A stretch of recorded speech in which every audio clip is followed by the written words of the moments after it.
It wasn't until I was picked up and brought home that I realized. The brother and sister who adopted me were actually cannon fodder side characters in a novel. The sister, melancholic and aloof, fell for the warm and sunny male lead. The brother, insecure and starved for affection, willingly became a simp for the female lead. They thought they'd found salvation. Little did they know, the male and female leads were only using them as stepping stones. So, in order to keep enjoying my life as a rich heiress, 1-year-old me decided to save the crumbling situation and hold up the collapsing household.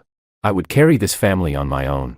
Chapter 1. The moment I lost consciousness after trying to save a drowning child, I made a wish that in my next life, I'd be born into wealth, that I'd smell my mother's luxurious skincare products from the moment I opened my eyes, that I'd hear the hearty laughter of a rich dad, and feel the warm hands of a chairman grandfather stroking my tiny head. But when I woke up, I was lying peacefully in a trash can. TCH. Wasn't good karma supposed to bring good rewards?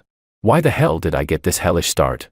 The trash can lid was closed. I was nearly suffocated by the choking stench of all kinds of garbage mixing together. I looked at my little chubby hands, soft like lotus roots, and was silent for a long time. No choice. If I wanted to survive, I had to cry. I didn't know how long I screamed for, but finally, someone seemed to notice something strange in this rundown alley. I heard the sound of leather shoes scraping against the ground, gradually getting closer. Who could understand the overwhelming sense of salvation I felt at that moment? As the lid opened and light flooded in, I locked eyes with a middle-aged man in a crisp suit and white gloves. A butler. It must be the family butler who came to get me. I knew it. I must have been kidnapped from a wealthy family. I reached out to him desperately. Please, take me back to that 1,000-square-meter villa with a swimming pool. Don't let my dear parents worry themselves sick.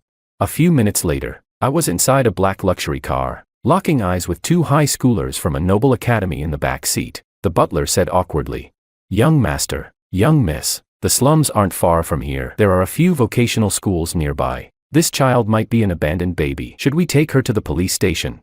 I burst into tears. That's it, I'm doomed. The 2 students, with faces too flawless to belong to real humans, nodded indifferently. The butler gave a relaxed smile. Well then, I'll trouble young master and young miss to look after her for a bit. I was handed to the young miss. She frowned, completely flustered as she awkwardly held me. I'm a sucker for good looks. Seeing her face up close, one that even top actresses couldn't compete with, I couldn't help but reach out and touch it. The young master smirked at her, and she rolled her eyes. Such a pain. You hold her, she said, shoving me into his arms. He froze just as stiffly as she had, looking at the 2 of them with their matching god-tier looks.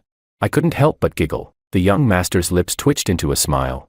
But the moment he caught his sister's composed, assessing gaze, he immediately curled his lip in disdain. She reeks of trash, so stinky. With that, he plopped me down on the seat between them. The car was spacious, plenty of room for the 3 of us, but just thinking about the miserable life awaiting me in an orphanage made me cry from the bottom of my heart. The young miss couldn't take the noise anymore. She picked me back up. I saw her face, and I was happy again. I stopped crying. She put me down. I cried again. The young master picked me up. I laughed. He put me down. I cried. Suddenly, they were intrigued. Like a game of tag, they took turns picking me up and putting me down. Ha ha ha. Wah wah. Ha ha ha. Wah wah. It went on for dozens of rounds until the butler's gentle voice came. We've arrived at the police station. I immediately let out a scream so loud, it nearly blew the roof off the car. The young master and miss exchanged glances. A few seconds later, they spoke in unison. Let's keep her. Chapter 2. The butler was highly efficient and quickly completed the adoption procedures for me. That was how I learned the identities of the young master and young lady. The most prestigious family in City A, the Wong family, a pair of dragon phoenix twins. And now, I had become their younger brother, David. Don't be envious just yet, because these 2 are the biggest cannon fodder in a childhood sweetheart turns power couple revenge fantasy novel. The siblings had everything, a powerful family background, outstanding looks, but they lacked one thing, a complete family. After giving birth to them, their parents divorced and quickly returned to their respective ex-lovers. In their eyes, the twins were nothing more than tools in a marriage of convenience. So for years, they were completely neglected. You can't expect kids who've never known love to grow up kind, innocent, and beautiful. In short, Alicia and George both ended up with twisted, eccentric personalities. Even though they were siblings by blood, they couldn't stand each other. And to make things worse, they crossed paths with the male and female leads. A pair of childhood sweethearts straight out of Villain Valley. The leads deliberately created chances to get close to the twins, scheming together to drive a wedge between them. The sister, melancholic and aloof, was drawn to the male lead's sunny warmth. The brother, insecure and love-starved, willingly became a simp for the female lead. Little did they know, there was no redemption. They were nothing more than stepping stones for the leads on their road to success. After squeezing every last bit of value out of them, they were cruelly discarded. The unconventional morality of the main characters and the messy mix of genuine emotion and selfish gain made readers scream, "Masterpiece," and shout, "So satisfying, satisfying."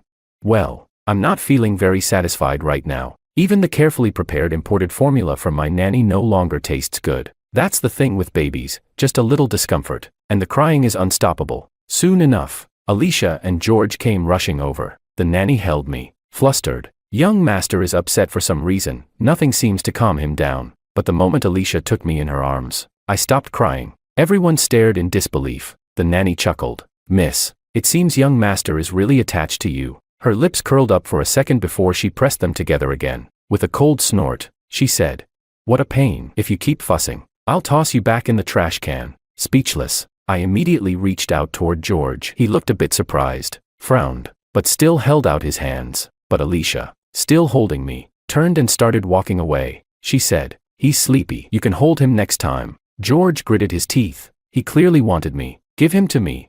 Alicia replied, "You're clumsy. What if you drop him and kill him?" George was speechless.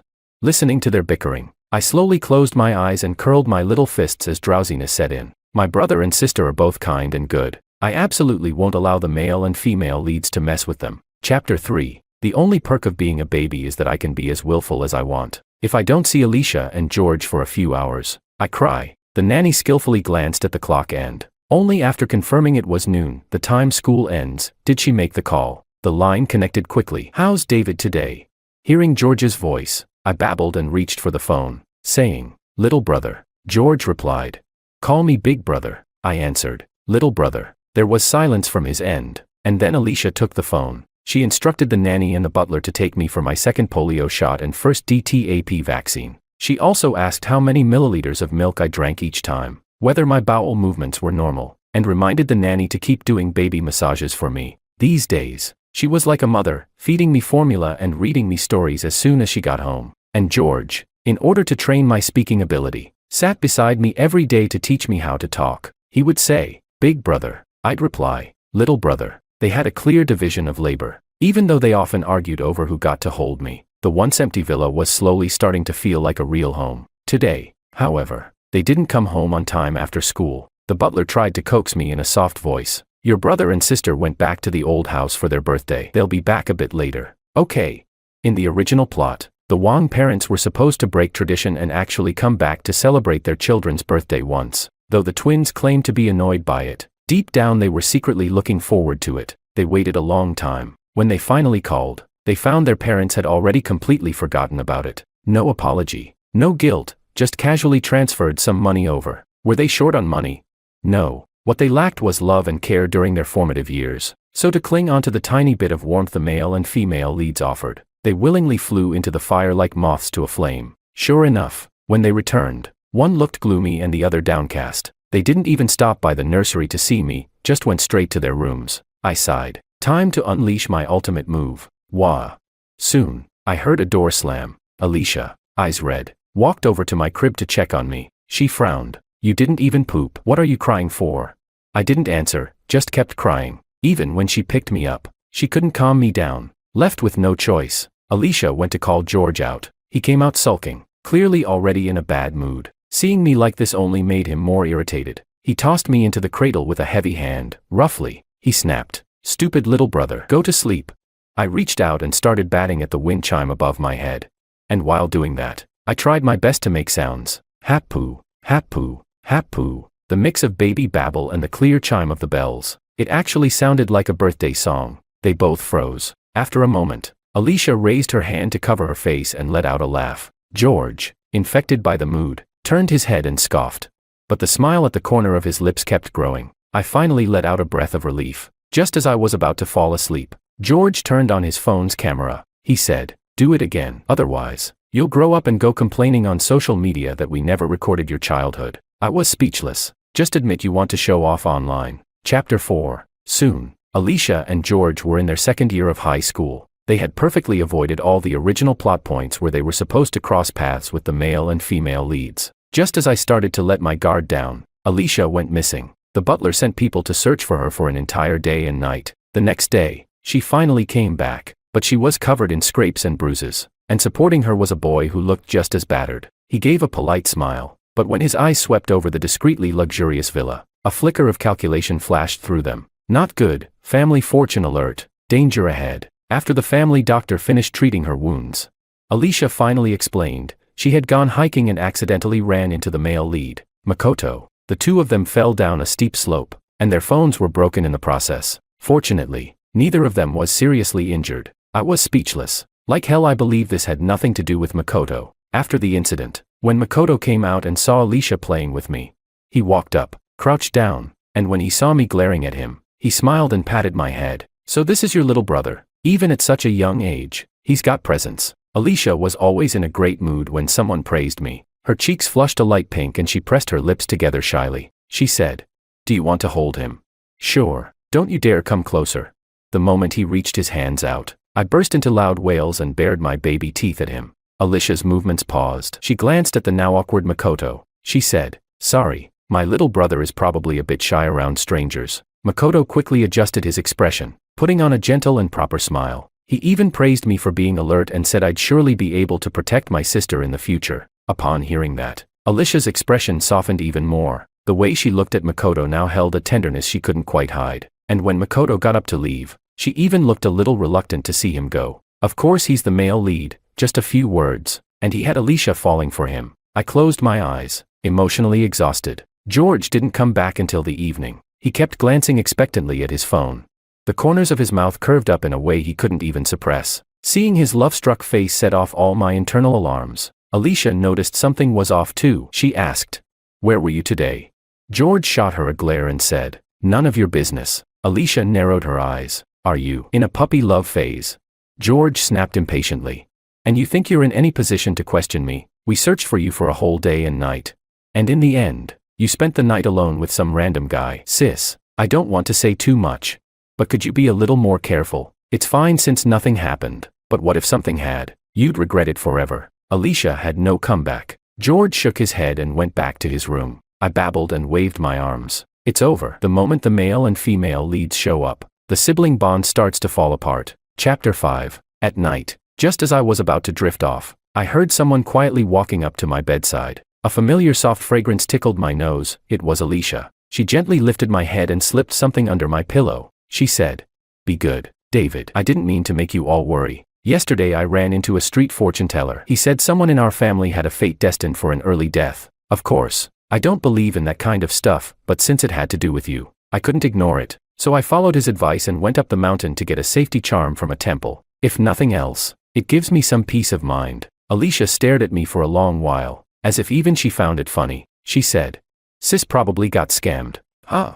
But it's fine. Our David has to grow up safe and sound. So that's why she went up the mountain." I instantly burst into tears. I couldn't help it. Alicia quickly picked me up and gently rocked me. "Had a bad dream. It's okay, your sister's here." She softly hummed a lullaby, her voice warm and soothing. As my consciousness faded, I clenched my tiny fists and made a vow. I will protect them. But I was still too small. I couldn't do anything. Where I couldn't see, Alicia and George had started crossing paths with the male and female leads, and were growing closer. Makoto began visiting frequently, using concern for Alicia's injuries as an excuse. Then he started giving her rides home after evening classes, claiming it was dangerous for her to go alone. Since their last falling out, George hadn't walked home with Alicia again. Instead, I saw him a few times refusing the driver and biking Willow, the female lead, home himself. A handsome boy and a pretty girl, youthful and carefree, like something straight out of a teen romance drama. I rolled my eyes in silence. Soon, it was my first birthday. They threw me a birthday celebration.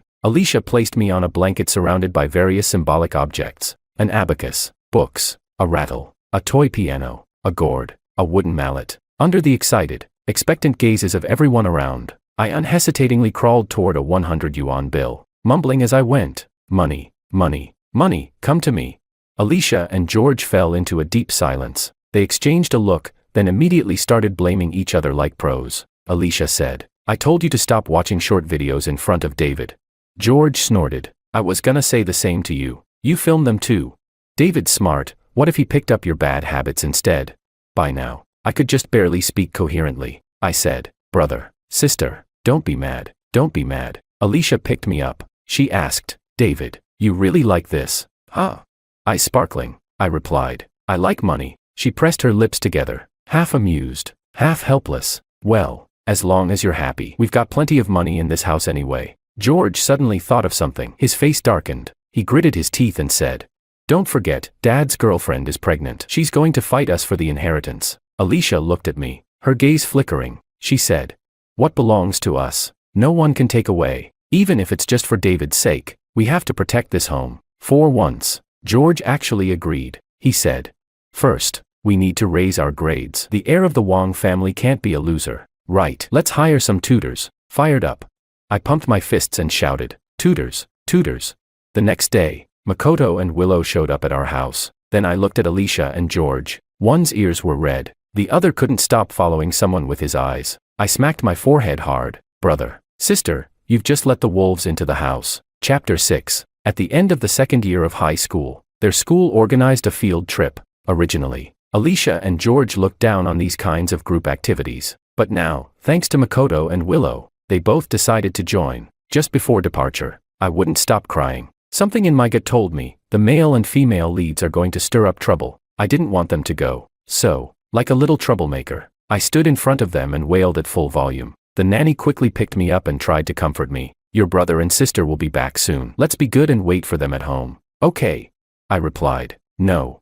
George thought for a moment, then came up with a plan that pleased everyone. He decided to take me along. I was speechless. He said, "David is old enough now. He should get out and connect with nature a bit more." It sounded like a very proper reason, but I knew he had ulterior motives. Even Alicia didn't object. And so, we set off. We were the last to arrive. The moment I stepped off the bus, I became the most eye-catching baby in the crowd. In an instant, praises rained down from every direction. I returned a cocky little smile. The crowd screamed in delight, seeing the satisfied, slightly smug curves at the corners of Alicia and George's mouths. I finally realized their true motive. Posting on social media wasn't enough anymore. Now they were showing me off in person. Before long, a few girls hesitantly approached. "George, can we hold your little brother?" Their expressions were sincere, but with a hint of cautiousness and unease. After all, Alicia and George came from an elite family and had aloof personalities, which made it hard for others to approach them. As a result, they had no close friends and had never experienced real friendship, making them especially vulnerable to the male and female leads' manipulations. I decided I needed to help them make some new friends, so I took the initiative to reach out to the pretty sister and said, "Sister, hug." Her eyes widened, her heart practically melting. George hesitated, but eventually nodded. He said, "Then I'll trouble you to take care of him for a bit." The girls were shocked, in a good way. They probably never imagined George could be so easygoing. Soon, I blended right in with their class. They squealed, "Ah, he's so cute."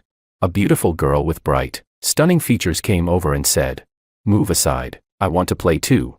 She patted my head and asked, "Hey little guy, tell me, am I pretty?" I looked at her sincerely and said, "Sister is very pretty." She smiled faintly, and even when she saw Alicia radiating displeasure, she didn't mind. In fact, she deliberately teased me. "Then who's prettier, me or your sister?"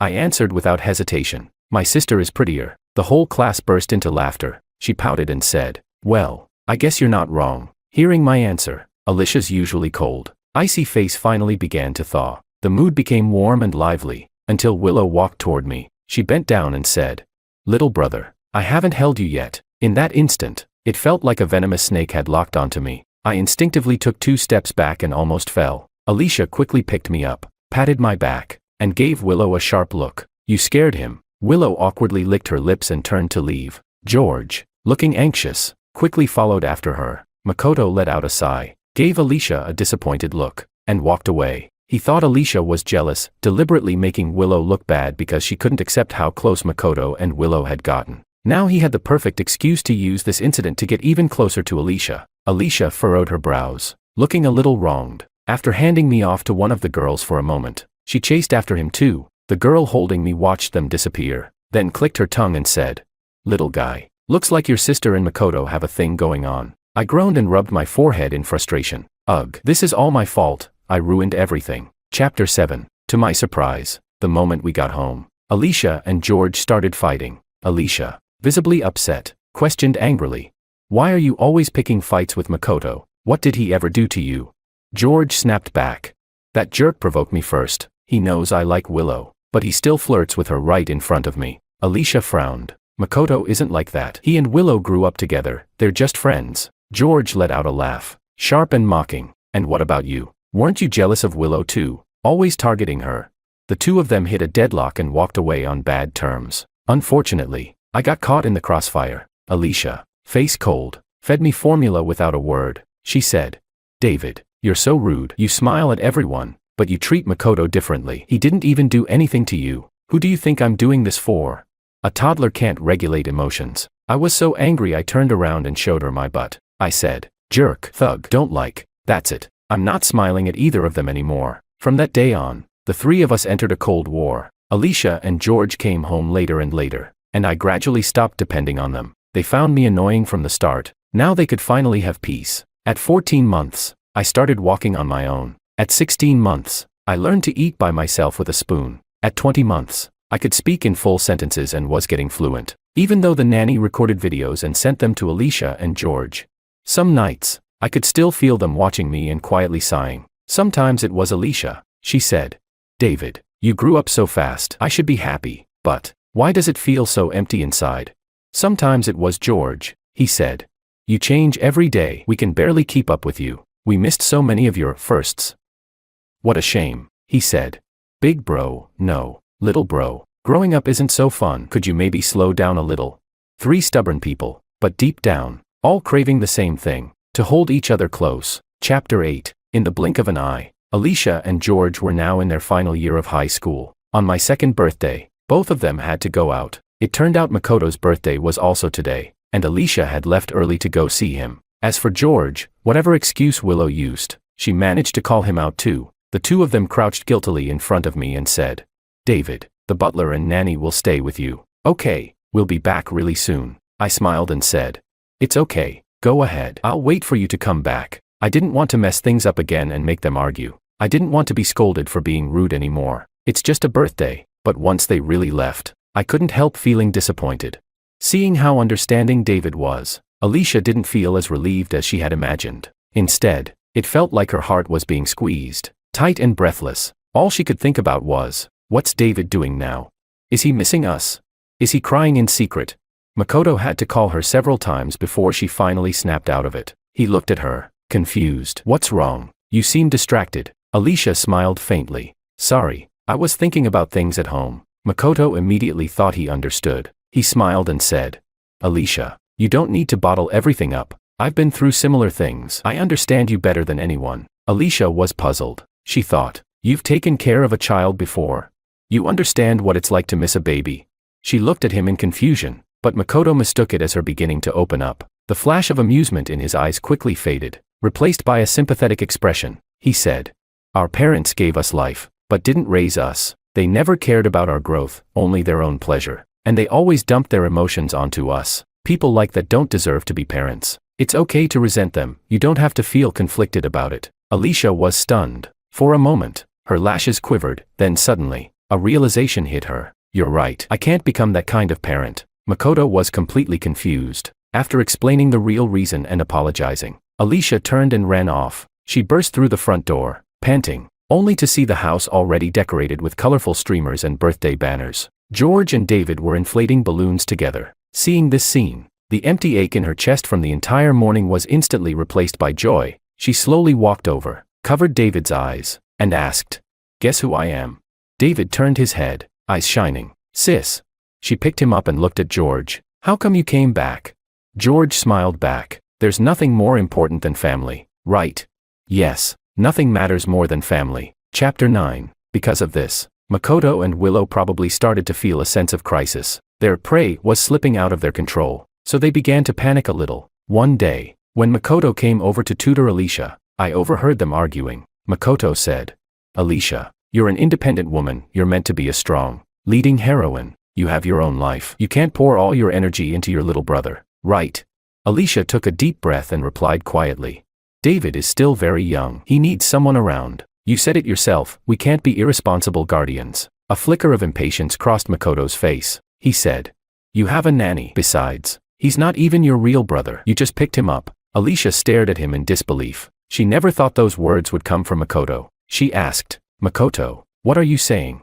Makoto realized he had messed up. His face went a little pale. He said, "Alicia, that's not what I meant." Alicia bit her lip and said, "That's enough for today. You should go." Seeing that she clearly didn't want to continue the conversation, Makoto had no choice but to leave. As he stepped out, he saw me. His guilty expression instantly turned cold. He mouthed the word, "Bastard." I instinctively took a step back and stared blankly at his retreating figure. A long while later, I knocked on my sister's door. Her voice was choked. "Come in." I looked up at the doorknob and sighed. I said, "Sis, it's me. I can't come in. I can't reach the handle." She quickly opened the door and scooped me up. She said, "Weren't you tidying up your toys? What are you doing here with me?"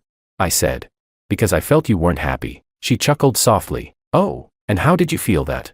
I seriously placed a hand over my chest. I said, "It told me, because you're sad. I feel sad too." Alicia paused, then turned her head away. Pretending to be exasperated, she said, "You're way too young to be spouting such sweet talk." I took the opportunity to kiss her on the cheek. I said, "Soft and sweet, sis, you're just like a little cake. A little cake can't be unhappy, or it won't taste sweet anymore. Even the coldest woman can't help smiling when she hears praise like that." She said, "Sis is happy now." "Thank you, David." I grinned and said, "You're welcome." Chapter 10. Alicia had just gotten back to normal when George started acting off. He didn't come home until nearly midnight, dazed and disconnected, unwilling to talk to anyone. Late that night, I heard the low sound of someone crying. I tiptoed out and saw George sitting alone on the balcony, silently shedding tears. I walked over and lightly patted his back. He jumped, startled, and turned to look at me. I asked, "Little brother, did you have a nightmare?"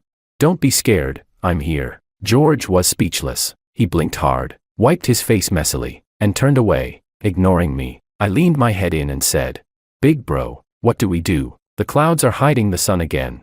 He froze, remembering how I once said his smile was as dazzling as the sun. He couldn't hold back a laugh and finally pulled me into a hug, saying, all right, stop worrying, I'm fine." But I asked, "Then why are you sad?" "You told me. Real men don't cry easily." George frowned slightly and sighed deeply. He said, "Real men don't cry easily, unless they're truly heartbroken." George had kept it all bottled up for too long. Now, with me, a child who supposedly didn't understand anything, he actually wanted to vent. Turns out, George met Willow on the day Alicia went missing. He was out looking for Alicia when he stumbled upon a group of thugs bullying a girl. Without thinking, he rushed in and rescued her. That girl was Willow, he said.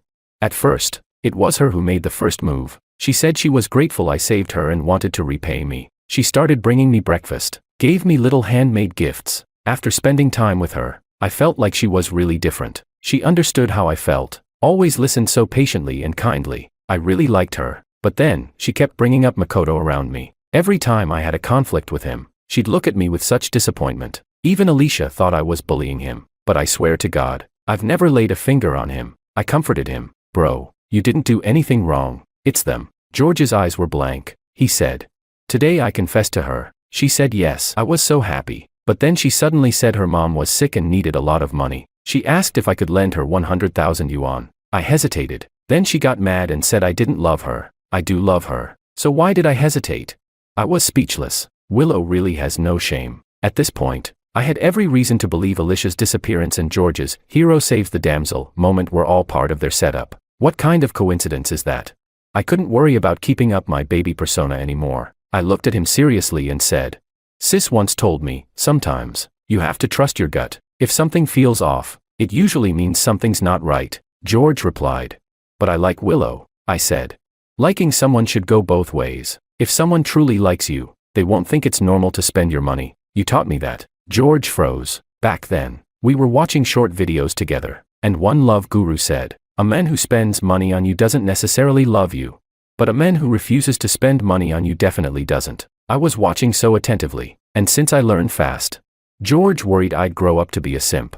So he corrected me on the spot. He never expected to hear that lesson thrown back at him now. It was like a knot in his heart finally loosened. He smiled with relief and said, "You're right, David. I've been foolish. From now on, I swear, I'll be a real man, not a simp." I grinned and said, "You're awesome, bro." We talked on the balcony for a long time. At some point, I dozed off in his arms. Much later, Faint footsteps outside the door slowly faded into the distance. Chapter 11. One setback after another made Makoto and Willow increasingly unable to keep their composure. They decided it was time to push George into complete isolation. So Makoto deliberately lured George to an old, disused equipment room. As always, he provoked him. Willow likes me. Your sister likes me too. George, you're just a complete failure. But George only laughed. He said, whatever, I don't care. So what if no one was on his side?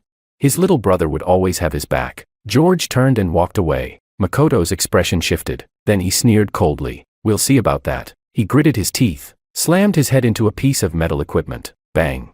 A dull thud echoed. A large bump immediately formed on his temple. When he returned to the classroom, his bruised and battered face drew instant attention. Someone asked, Makoto, what happened to you?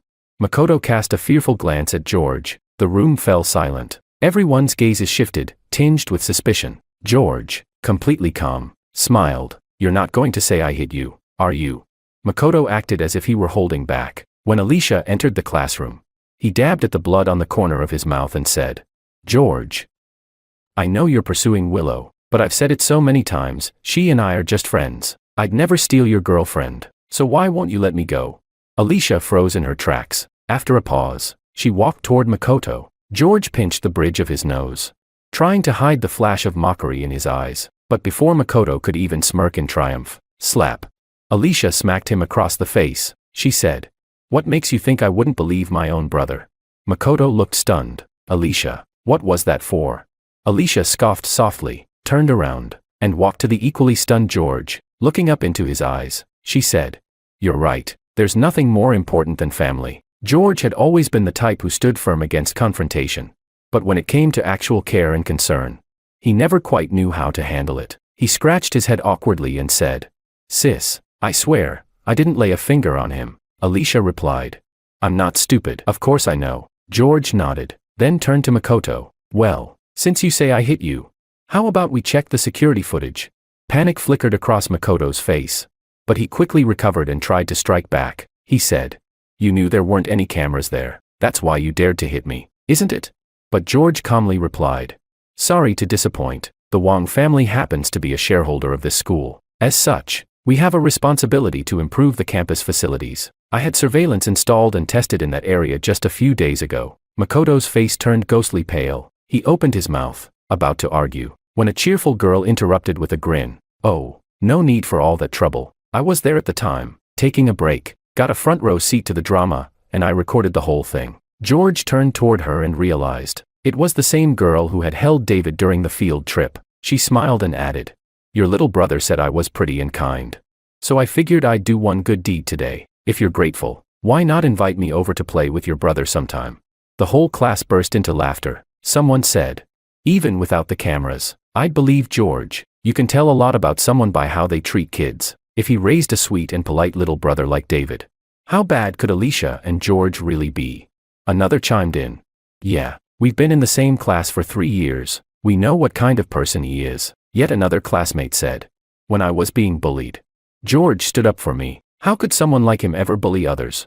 As voices of support echoed through the room, Makoto and Willow finally panicked. The video exposed his entire setup to everyone. The looks they got were now filled with disgust and contempt. Makoto had no choice but to apologize. As for Willow, who had been waiting outside the door, she turned and left without a word, choosing to save herself. Chapter 12. The siblings returned home together for the first time in a while. Alicia told George what she had found out. George said in disbelief, you're saying those thugs were hired by Willow, that she staged the whole scene just so I'd save her at the perfect moment? Alicia nodded. She said, when I fell down the mountain, it was because Makoto suddenly appeared at the corner and startled me. I tripped over a rock, and he fell with me. At the time, I just thought he was being clumsy because he cared. But looking back now, it was all premeditated. The whole scheme. George's face darkened. He finished her sentence. Money. The two sat in silence in the car for a long time. Being deceived for so long, thinking the feelings were real, anyone would find it hard to accept. Alicia suddenly remembered something. David is kind to everyone, except for Makoto and Willow. They say children's instincts are the sharpest. I should have known. I wronged him. George, I also misunderstood you. George paused, then smiled, free of resentment. He said, sis, it's not your fault. We were both fooled. What matters now is that we learn from this. Protect David. Protect the family fortune. And never let people with bad intentions exploit us again. As long as we trust each other, we're invincible. He held out his pinky. Alicia met his sincere gaze, smiled, and hooked her finger with his. George said, "Pinky swear, no matter what happens, we'll always believe in each other." And at that moment, I smacked my lips in my sleep, rolled over and went right back to dreaming. The afternoon sun was warm and gentle. What a pleasant day. Chapter 13. The day of the college entrance exam finally arrived. I asked the butler to take me to wait outside the test center. I even brought 2 little flags with me, symbolizing a victorious start. As the bell rang, students began to trickle out. I sat on the butler's shoulders, waving my flags enthusiastically. Alicia and George, both striking and refined, naturally drew attention wherever they went. I quickly spotted them in the crowd. I shouted, "Brother, sister, I'm over here." They walked over smiling. They said, "Thanks to David cheering us on, the questions felt way easier. Looks like they did pretty well." I gave each of them a big hug. Brother and sister are the best. Their classmates noticed me too and gasped in surprise. A girl shouted, "Whoa, David's here too. Hey, little guy, I held you when you were a baby, remember?" Another girl said, "Hee hee, back then you said I was prettier than your sister." Alicia snapped back, "Get lost. Stop messing with kids." There were so many people, I started to get dizzy. Alicia picked me up, her gaze gentle. She said, "All right, time to head home." That stunningly beautiful girl from before clung to Alicia's arm and whined. "Sis Alicia asterisk, you have to bring your little brother to the graduation party." Alicia rolled her eyes. She said, "You know what, just have the party at our place." The girl replied, Sure, just tell me when to come." One dared to suggest it, the other dared to agree. A few days later, all their classmates showed up, except for Makoto and Willow. Chapter 14. I learned the whole story from the gossip around me. Turns out, ever since their attempt to frame George failed, Makoto and Willow had a falling out. Right before the college entrance exam, Willow somehow got her hand fractured by a group of thugs. She believed it was Makoto who orchestrated it, so she deliberately hid Makoto's ID and exam admission ticket. The two ended up in a violent fight and both landed in the hospital. And just like that, they missed the exam. They had tried to set up Alicia and George to turn against each other, only to end up facing karma themselves. A perfect case of those who dig a pit for others end up falling in themselves. I turned to look at Alicia. She was sharing childcare tips with her close girlfriends. The girls beside her were listening attentively and taking detailed notes. On the other side, George was laughing and chatting with a group of friends. They were discussing which country to go to for their graduation trip. How wonderful! Both my brother and sister now had like-minded friends, and a family that treated them with genuine care. They would no longer be fooled by fake affection and sweet lies. "David, come join the group photo." Coming. Everyone gathered on the lawn outside. Alicia and George stood on either side of me, holding my hands. The butler helped us take a group photo. In the picture, the three of us were smiling, warm and radiant. Bonus scene. Makoto and Willow tried to get in touch with Alicia and George, only to discover they'd been blocked. Frustrated, they came in person, but this time, they couldn't even get past the villa's iron gates. The entire summer went by without them seeing either of them once, because I was about to start kindergarten. On the first day of school, everyone was required to bring a handmade craft and introduce themselves. Alicia and George were determined to make me the coolest kid in class. They worked around the clock gathering materials, sketching designs, and scrapping plan after plan. The two nearly got into another argument over it, to which I could only say, competing for show-off points is a bad habit.